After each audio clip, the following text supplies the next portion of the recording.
नमस्कार, आज के वीडियो लेक्चर में आपका स्वागत है। आज हम कबीर की साखियाँ करने वाले हैं और इस विषय पर हम 3 वीडियो ऑलरेडी बना चुके हैं, जिसमें हम पहली साखी से 30वीं साखी तक इसकी व्याख्या कर चुके हैं, जिनके लिंक आपको डिस्क्रिप्शन बॉक्स में मिल जाएँगे।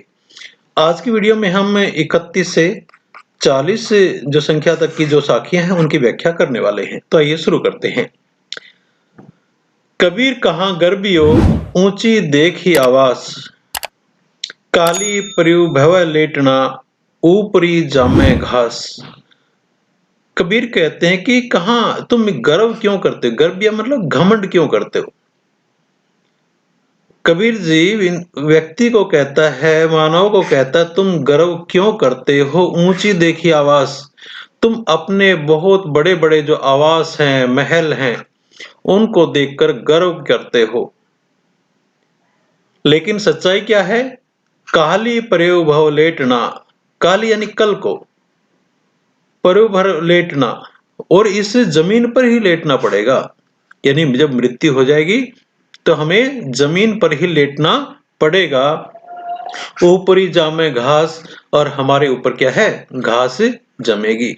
तो यहाँ पर कबीर जी जो व्यक्ति का जो जीवन है, उसकी क्षणभंगुरता को दर्शाने का प्रयास कर रहे हैं कि जब हम हमारे अंदर जीवन होता है तो हम अपने जो बहुत जो ऊंचे-ऊंचे जो हम महल वगैरह बना लेते हैं, उनके ऊपर हम घमंड करने लग जाते हैं। जो संपत्ति हम जोड़ लेते हैं, उसके ऊपर घमंड करने शुरू कर देते हैं। लेकिन हम जो मृत्यु की सच्चाई को एक किस्म से भूल जाते हैं। और कबीरदास जी जीवन की नश्वरता को याद दिलाने के लिए कहते हैं कि कल को फिर यही इस जमीन पर लेटना पड़ेगा, ऊपर हमें हमारी घास जमेगी।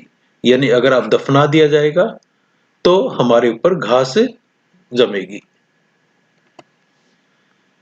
नेक्स्ट है, कबीर कहाँ गर्बियो इस जीवन की आस, टेसु फूले दिवस चारी खंखर भय पलास। कबीरदास जी वैसे ही भाव लिए कहते हैं कि गर्व क्यों कर रहे हो? इतना घमंड किस लिए है? इस जीवन की आस, और इसी जीवन की आस में आप घमंड कर रहे हो, जीवन बहुत लंबा चलेगा और इस जीवन में जो आपने पाया है उसको कभी खोएगा नहीं। ये जो यौवन अवस्था है, जवानी है, वो ऐसी प्रकार से बरकरार रहेगी।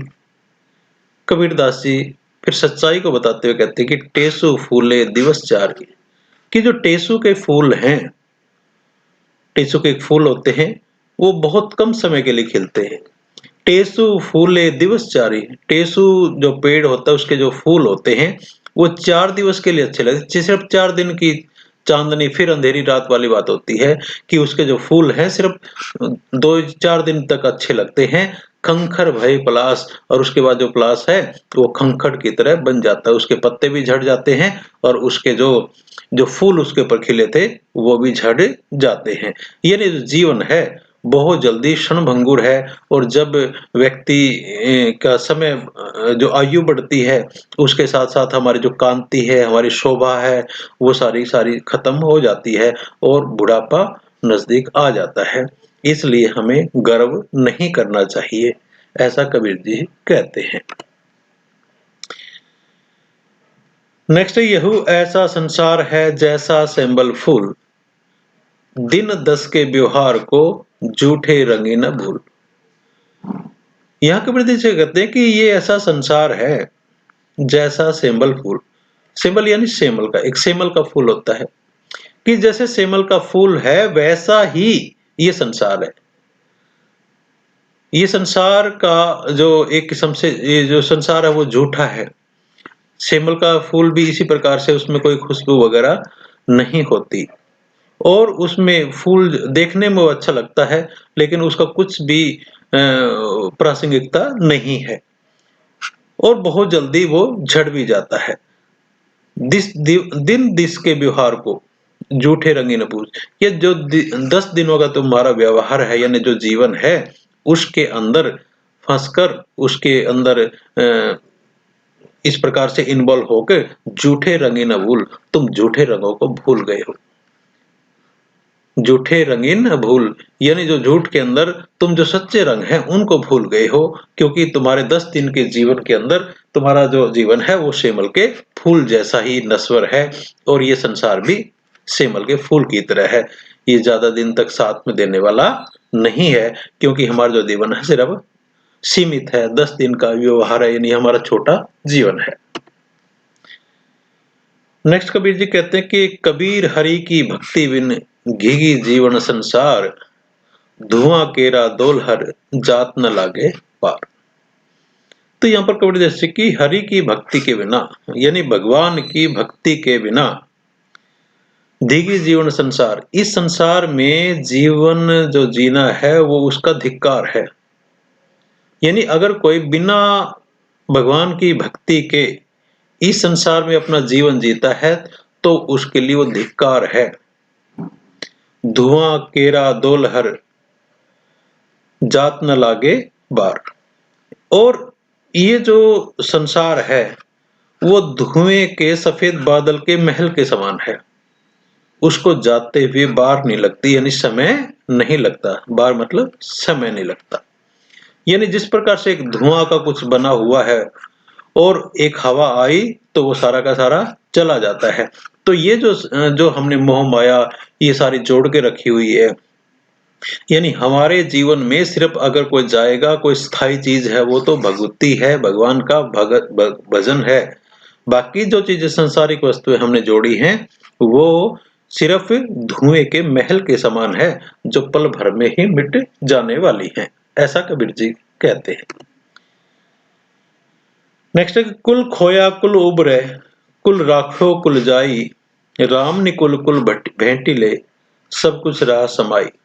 कबीरदास जी कहते हैं कि कुल खोया कुल उबरे, अगर आप कुल को खो देते हो तो कुल को उभार लेते हो। यहाँ पर थोड़ी उल्टी बात है। उल्टी बात इसलिए है, कबीरदास जी कहते हैं कि अगर आप अपने परिवार तक ही सिमटे रहते हो, परिवार तक सिमटे रहते हो तो कुल आपका चला जाएगा, यानी सब कुछ आपका चला जाएगा। लेकिन अगर आपने कुल को खो देते, यानी कुल को खोकर भगवान की अगर शरण में आ जाते हो तो आपका जो कुल है वो उभर जाएगा, बढ़ जाएगा। कैसे बढ़ जाएगा? क्योंकि सारे जो कुल हैं वो राम में मिले हुए हैं। राम निकुल कुल भेंट ले, यानी जितने भी कुल मिले हैं सब कुल रहा समाई, यानी भगवान का जो नाम ऐसा है जिसके अंदर सारे के सारे कुल मिले हुए हैं। अगर आप अपने ही कुल के अंदर सिमटे रहोगे तो आप बहुत संकीर्ण हो जाओगे, लेकिन अगर आप इस कुल को छोड़कर बाहर निकलते हो तो और भगवान की शरण में जाते हो तो उसी शरण में, भगवान की शरण में सारे कुल मिले हुए हैं, उसी के अंदर सारे कुल समाये हुए हैं। इसलिए कहते हैं कि राम निकुल कुल भेंट ले, कि राम के जो भक्त हैं उनके कुल से भेंट कर लो तो सारे कुल उसी के अंदर समाये हुए हैं। नेक्स्ट कबीर नाव जर्जरी कूड़े खेवनहार, हल्के हल्के तिर गए बूढ़े तीन सिर भार। कबीर कहते हैं कि मेरी जो नाव है जर्जरी है, जर्जर है, कमजोर है।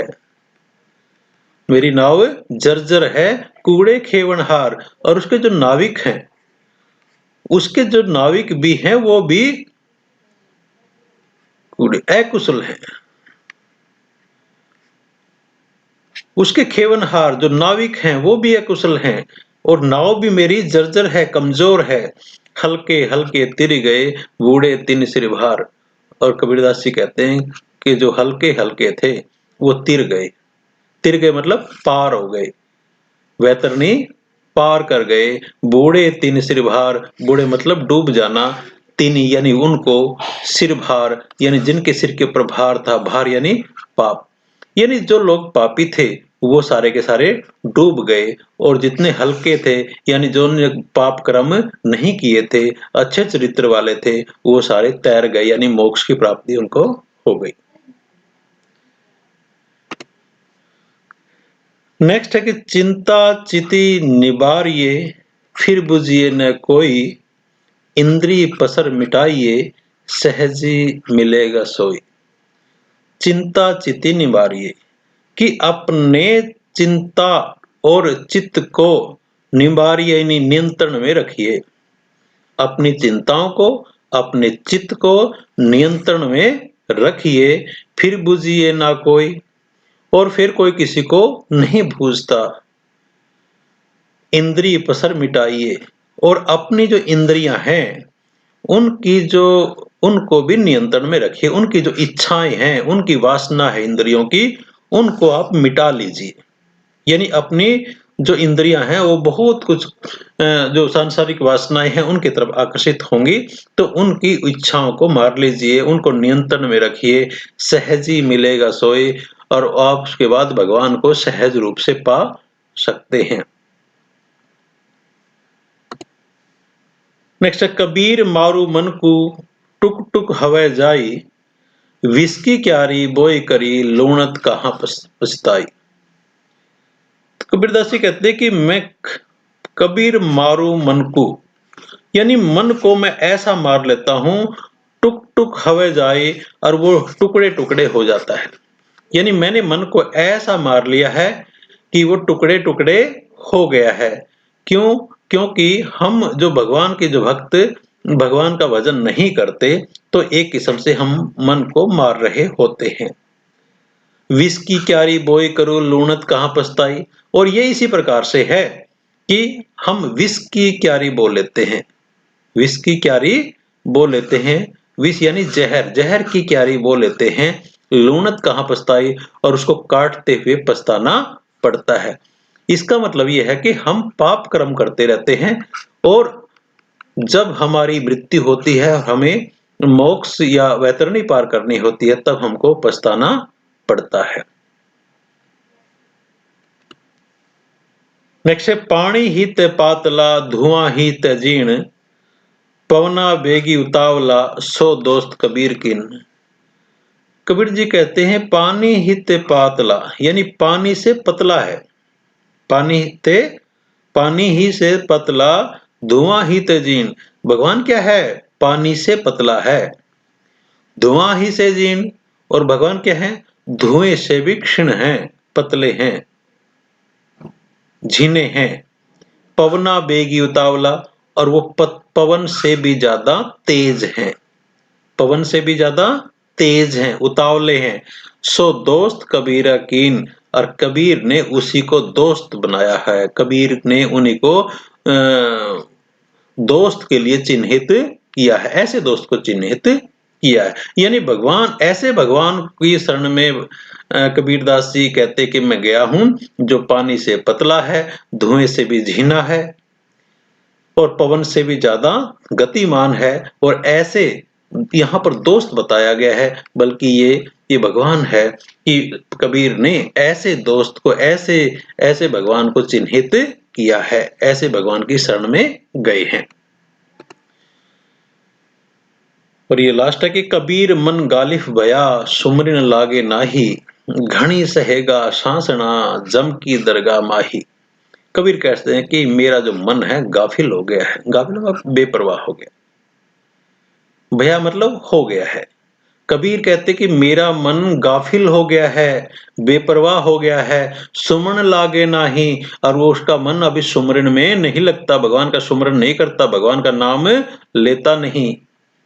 घनी सहेगा सांसना जम की दरगाह महाई, और बाद में चेतावनी दे रहे हैं उस मन को ही कि ये घनी सहेगा सांसना, जब इसकी सांसें निकल जाएंगी मृत्यु के बाद, इसको बहुत सारे कष्ट सहने पड़ेंगे। जम की दरगाह माही, जम यानी यह जब यमराज की दरगाह में जाएगा, यानी यमराज के जब दरबार में जाएगा, तो इसे बहुत सारे कष्ट सहने पड़ेंगे। इसलिए कबीरदास जी कहते हैं कि हमें प्रभु का स्मरण करना चाहिए। तो आज हमने ये 31 से लेकर 40 संख्या तक की जो है साखियां, उनकी व्याख्या की। आपका बहुत